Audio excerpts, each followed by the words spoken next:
Salutare, prieteni! Astăzi am onoarea să o am alături de mine pe Daniela Sima, organizatoarea concursului Ladies Gentlemen in Golf. I-am pus câteva întrebări, haideți să vedem ce a ieșit. Daniela, te salut! Bun venit pe canalul de YouTube Golf în România. Ai organizat un eveniment de excepție weekendul trecut. Te rog să ne spui cum se numește, de ce, unde și ce s-a întâmplat acolo. Salut, Călin! Mă bucur că feedback-urile au ajuns și la tine și că au fost 3 zile cu amintiri frumoase pentru toată lumea.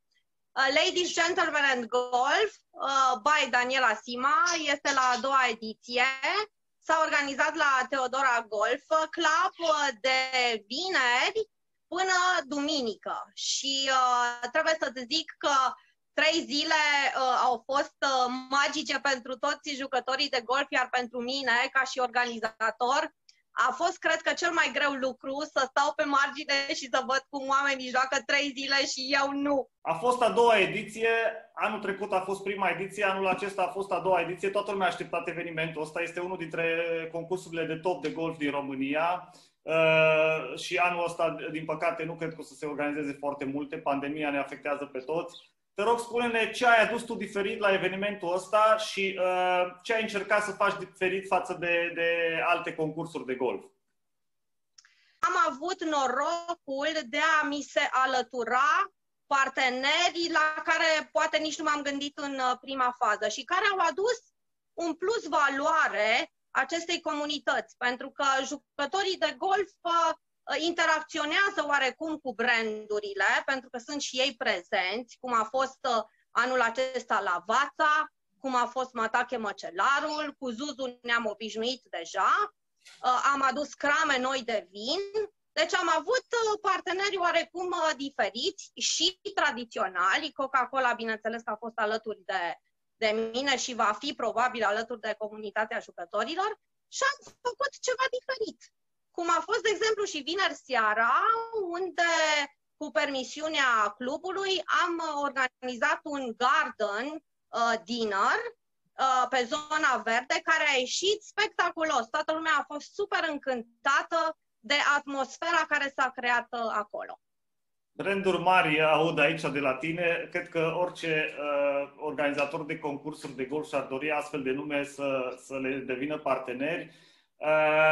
Am înțeles foarte bine, 3 zile de eveniment, ceva unic până acum în România, pentru că au fost, de fapt, sigur, concursuri de o zi, concursuri de 2 zile, dar de 3 zile încă eu n-am auzit concurs de golf în România și felicitări pentru chestia asta, oarecum ești o pionieră în domeniul ăsta.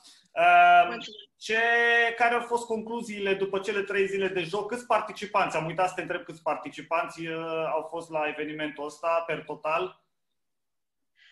92, cam pe acolo ne-am situat. Aproape 100 jucători, ceea ce e foarte bine. Da, aproape 100. Ce a fost frumos a fost că fiecare zi a fost cu un format diferit. Adică vineri am făcut acel semi-pro-am și jucătorii din categoria 1 au fost capitani ai echipelor, au avut și o banderolă, adică nu oricum, și au dat de la tiurile albe. Și a fost așa o chestie premieră, știi? Foarte mișto. Da, s-au simțit foarte, foarte bine. Iar ceilalți 3 au jucat Scramble Best Ball. Sâmbătă am avut competiția normală, da? Iar duminică pentru duminică am făcut o chestie foarte faină.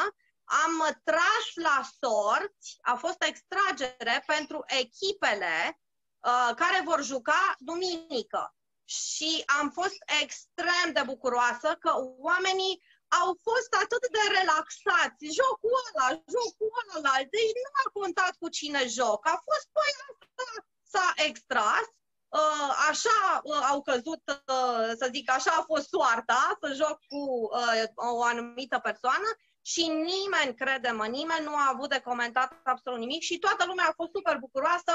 Păi, uite, joc cu, nu știu cu cine, da? Cu care poate n-am jucat niciodată. Da. Și s-au tras la sorți și flight-urile și duminică a fost chiar așa o ultimă zi drăguță cu un alt format. Deci 3 zile cu 3 formate diferite. 3 zile cu 3 formate diferite, sponsori de excepție, o să-i enumerăm în videoclipul ăsta puțin mai încolo. Ladies, Gentlemen and Golf, un brand deja între concursurile de golf, am spus mai înainte. Ce urmează la anul? Ei, ce urmează la anul? Am o surpriză pentru ziua de vineri. Cu siguranță o să-l nominalizez aici pe Robert Matias, care m-a întrebat, zice, Daniela, este un eveniment fantastic. Eu nu pot imagina ce poți să faci mai mult la anul. Și zic, Rob, nu-ți fă tu probleme, că am deja o groază de idei pentru anul viitor. Evident că o să continuăm anul viitor, o să rămân pe aceste 3 zile. Nu îți divulg surpriza de vineri. O să facem în continuare seri culinare, pentru că știu că comunitatea jucătorilor de golf apreciază foarte mult și arta culinară și vinuri de excepție și băuturi de excepție, deci o să continuăm și cu această tradiție.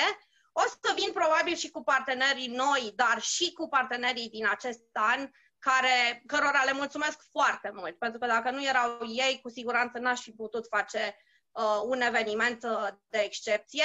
Și nu în ultimul rând, vreau să spun că orice eveniment, dacă nu ai concursul oamenilor care participă la eveniment, nu este un concurs extraordinar cum a fost ăsta. Deci, mulțumesc foarte mult și jucătorilor de golf care s-au simțit foarte bine și și-au dat concursul ca acest eveniment să fie unul cu amintiri foarte frumoase. Bun, perfect. Eu îți mulțumesc pentru prezența aici pe canalul de YouTube Golf în România. Felicitări încă o dată, un eveniment extraordinar. Așteptăm ediția de anul viitor. Nu dăm toate secretele pentru că altfel ar fi mult prea ușor. Îți mulțumesc încă o dată, ne vedem curând pe terenul de golf și pe voi, dragilor, vă aștept pe canalul de YouTube, subscribe, undeva pe aici găsiți o iconiță. Mulțumesc frumos, ne vedem pe terenul de golf. Mulțumesc, Călin, și eu. Mulțumesc, Călin. Mersi.